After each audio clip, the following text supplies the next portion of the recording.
On continue à parler de l'Égypte, sans doute plus contemporaine peut-être, quoique, avec vous, Gilles Gauthier, Mohamed Abdelnaby, romancier, pas très connu, mais qui signe donc ce roman, La chambre de l'araignée. Est-ce que vous pouvez nous raconter un peu de quoi il s'agit? Alors, pas connu du tout, encore à l'étranger, puisque ça, c'est la première traduction. Et même en Égypte, c'est un garçon relativement jeune, il a à peine 40 ans. Il a écrit des nouvelles, il a créé un roman aussi déjà. Et ce roman, ce n'est pas moi qui l'ai découvert, c'est l'Actes Sud qui me l'a proposé. D'accord.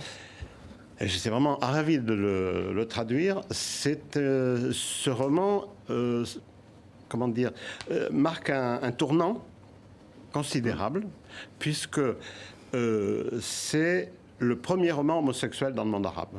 Quand je dis roman homosexuel, ça serait trop limité ce texte. Mais enfin, c'est un texte où le narrateur est homosexuel. Et qui, l'histoire est très belle. Il y a Abdallah Taïa au Maroc, mais qui avait écrit son roman en langue française, il est vrai. En français, c'est différent. Et puis c'est plus un roman. J'aime beaucoup Abdallah Taïa, mais là c'est vraiment un roman avec des quantités de personnages et un petit peu dans la veine de Naguib Mahfouz et de Halal Aswani que je traduis également. C'est-à-dire il y a toute la vie égyptienne, toute la truculence égyptienne, le bonheur d'être égyptienne au milieu d'un drame terrible qui est le drame du Queen Boat quand 52 homosexuels avaient été arrêtés dans une boîte de nuit. Et c'est en mai 2001. Hein. Et voilà. Et alors ce livre, ce qui est assez extraordinaire, d'abord c'est que sans aucune affectation, il raconte cette histoire et que cette histoire, souvent tragique dans son déroulement, se termine bien. Elle se termine bien. Les derniers mots sont tout était possible à ce moment-là. Voilà, tout était possible à ce moment-là. Donc, c'est une espèce de révolution qui accompagne d'autres révolutions qui sont en train de se produire au sein de la société égyptienne, qui concernent le rôle de la femme, qui a toujours été important en Égypte, mais qui concerne l'habillement, le dévoilement, lentement, mais ça va maintenant dans ce sens-là plutôt que dans le sens inverse. Donc, il y a des changements très profonds dans la société égyptienne qui sont peut-être rendu moins visible du fait de l'opacité globale du système en place, du régime. Mais c'est un pays qui est porteur d'avenir. C'est en Égypte que c'est arrivé. Est-ce que le régime égyptien a autorisé la sortie de ce livre en arabe? Oui, c'est ça qui est extraordinaire. Pourquoi, à votre avis? En Égypte, il n'y a pas de censure préalable pour les livres. Il n'y en a jamais eu. Enfin, peut-être sous Nasser, mais il n'y a pas de censure préalable. Donc, c'est après qu'on peut attaquer un livre. Donc cet auteur, est-ce qu'il est celui-ci est passé entre les gouttes? Pour l'instant, non. Il vit en Égypte. Mais comme nous en avons parlé, parce que j'ai fait sa connaissance depuis, il est venu ici, il a été à Lima, il y a une séance à l'Institut du monde arabe, il y a une séance consacrée à ce livre.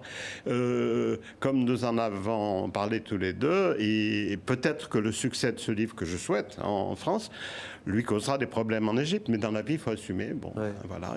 En tout cas, il y a un autre auteur, vous l'avez cité, que vous traduisez, Halal Aswani. Nous avons effectué à TV5 Monde un reportage. Notre équipe sur place à New York l'a rencontré il y a quelques semaines. Il ne peut pas rentrer, en tout cas officiellement, il n'a pas d'interdiction d'entrée, mais bien entendu, il craint pour sa vie et sa sécurité. Comment vivez-vous cela? Est-ce que vous l'avez, vous, au téléphone? Est-ce que vous avez des nouvelles d'Halal Aswani? Il va dîner à la maison bientôt. Mais oui, il va venir ici dans quelques jours. Il sera le 27 mai. Avril, il sera à la grande halle de la Villette. Dans quelques jours, oui. Dans quelques jours. Donc, voilà, oui, la situation est celle-ci.